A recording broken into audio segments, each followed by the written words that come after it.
Here are just a few of Trump's biggest lies. He repeatedly said he could end the war in Ukraine within 24 hours of becoming president. The war continues and negotiations have not produced a settlement.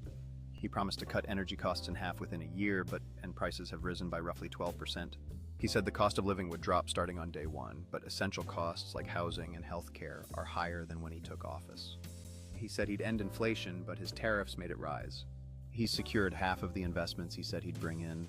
He said he'd lower the cost of gas, but it's much higher now. Perhaps his biggest lie was campaigning as an anti-war candidate, but he's since conducted military strikes in several countries, including full-blown war with Iran. Number one, Trump promised he'd begin lowering prices of groceries and everything else on day one. Prices will come down dramatically and come down fast. But after his election, he started backing away from that. Talking to Time magazine about grocery prices, he said, quote, "I'd like to bring them down. It's hard to bring things down once they're up. You know, it's very hard." And nothing Trump did on his first day could conceivably lower prices. It's not just this vanity project, tearing down the east wing of the White House, making room for his ballroom. Whoa. What a loser. I'm standing there with generals and military people in a cemetery, and I look at them, I say, these people are suckers and losers. Now, think of it. Unless you're a psycho or a crazy person or a very stupid person. Donald Trump has spent slightly more than 22% of his time in office at a golf course. You are literally talking about issues of war and peace, and Donald Trump is sleeping right next to you. No, he's not.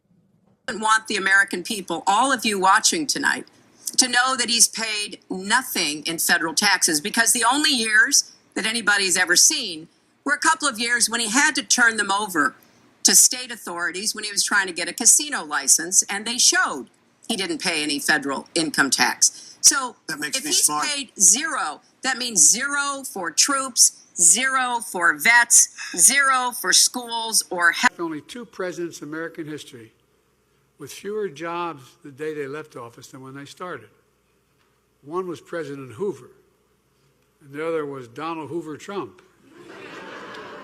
Seriously, only two presidents in American history. And look, you may remember my predecessor promised to be the greatest job president in history. Well, it didn't really work out that way. He lost 2 million jobs over the course of his presidency, 2 million.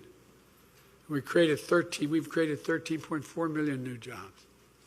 We not only recovered all the jobs we lost during the pandemic, we've added millions more. When reporters ask Donald Trump about Jeffrey Epstein, he often deflects or ignores the questions. But we fact-checked some of the times where he addressed those questions head-on. On July 15th, Trump was asked why his administration has not released as many files as promised. These files were made up by Comey, they were made up by Obama, they were made up by the Biden information, This is false. The files are real. The Justice Department has said there's over 300 gigabytes of records and other evidence related to its investigations into Jeffrey Epstein. Many of those documents have already been released. Secondly, those investigations did not occur under Comey, Biden,